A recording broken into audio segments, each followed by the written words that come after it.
ಸ್ವಾಗತ. ನಾನು ಶ್ರುತಿ ಪಾಟೀಲ್. ಮಾಳ್ವಿಕರನ್ನ ನೋಡೋದಕ್ಕೆ ಲವರ್ ಬಾಯ್ ಆದ್ರಂತೆ ಅವಿನಾಶ್. ಬಿಗ್ ಬಾಸ್ ಮನೆಯ ಈ ವಾರದ ಕ್ಯಾಪ್ಟನ್ ಆಗಿ ಮೋಹನ್ ರನ್ನ ಮನೆ ಸದಸ್ಯರೆಲ್ಲ ಸೇರಿ ಆಯ್ಕೆ ಮಾಡಿದ್ರು. ಈ ವಾರದ ಲಕ್ಸುರಿ ಬಜೆಟ್ಗೆ ಬಿಗ್ ಬಾಸ್ ಟಾಸ್ಕ್ ನ ನೀಡಿದ್ರು, ಅದುವೇ ರಿಮೋಟ್ ಕಂಟ್ರೋಲ್. ಈ ಟಾಸ್ಕ್ ನಲ್ಲಿ ಬಿಗ್ ಬಾಸ್ ಪಾಸ್ ಹೇಳಿದಾಗ ಸ್ಟ್ಯಾಚ್ಯೂ ಆಗಿರ್ಬೇಕು, ಪ್ಲೇ ಎಂದಾಗ ಓಡ್ಬೇಕು, ರಿವ್ಯಾಂಡ್ ಅಂದ್ರೆ ಈ ಹಿಂದೆ ಇದ್ದ ಸ್ಥಳ ಅಥವಾ ಪೊಸಿಷನ್ಗೆ ಹೋಗ್ಬೇಕು. ಈ ಟಾಸ್ಕ್ ಮೂಲಕ ಮನೆ ಸ್ಪರ್ಧಿಗಳ ವಿಭಿನ್ನ ಪೋಸ್ಗಳನ್ನ ನೋಡಿ ಎಲ್ಲರೂ ಸಖತ್ ಎಂಜಾಯ್ ಮಾಡಿದ್ರು. ಇನ್ನು ಮನೆಯ ಸ್ಪರ್ಧಿಗಳೆಲ್ಲ ತಮ್ಮ ಆಸೆ ಏನೆಂದು ಹೇಳ್ಕೊಂಡಾಗ ಮಾಳ್ವಿಕಾ ಕೂಡ ಬಿಗ್ ಬಾಸ್ ರಲ್ಲಿ ತಮ್ಮ ಪತಿ ಅವಿನಾಶ್ ರನ್ನ ನೋಡ್ಬೇಕೆಂದು ಹೇಳ್ಕೊಂಡಿದ್ರು. ಅದರಂತೆ ಅವಿನಾಶ್ ಕೂಡ ಬಿಗ್ ಬಾಸ್ ಮನೆಯೊಳಗೆ ಎಂಟ್ರಿ ಕೊಟ್ಟು ಸರ್ಪ್ರೈಸ್ ನೀಡಿದ್ರು.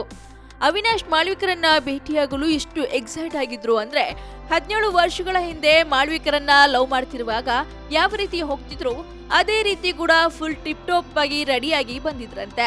ಇವಾಗ್ಲೂ ಅದೇ ಖುಷಿ ನನಗೆ ಕೊಟ್ಟಿದೆ ಅಂತ ಹೇಳಿದ್ರು ಅವಿನಾಶ್ ಅವರು. ಇನ್ನು ರೇಖಾ ತಮ್ಮ ಆಸೆಯನ್ನ ಬಿಗ್ ಬಾಸ್ ನಲ್ಲಿ ಹೇಳ್ಕೊಂಡಿದ್ರು. ಅದರಂತೆ ಅವರ ಇಬ್ಬರು ಮುದ್ದು ಮಕ್ಕಳು ಕೂಡ ಬಿಗ್ ಬಾಸ್ ಮನೆಯೊಳಗೆ ಕರೆಸಲಾಗಿತ್ತು.